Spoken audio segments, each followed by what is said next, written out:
আসসালামু আলাইকুম ভিউয়ার্স, কি অবস্থা সবার, কেমন আছেন? তো এখন আপনাদেরকে একটা জায়গা দেখাবো, মক্কাতে অবস্থিত, যেটাকে আমাদের বাংলাদেশের মানুষ অনেকেই জান্নাতুল মোয়াল্লা নামে চেনে। আর সৌদি আরবে এটাকে মাকবারাতুল মোয়াল্লা বলা হয়। তো এই সেই মাকবারাতুল মোয়াল্লা, আসলে বাংলাদেশের মানুষ আবেগে জান্নাতুল মোয়াল্লা বলে ফেলে।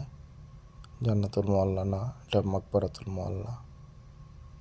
এই সেই কবরস্থান যেখানে অনেক সাহাবী শুয়ে আছে, আল্লাহর প্রিয় বান্দারা শুয়ে আছে।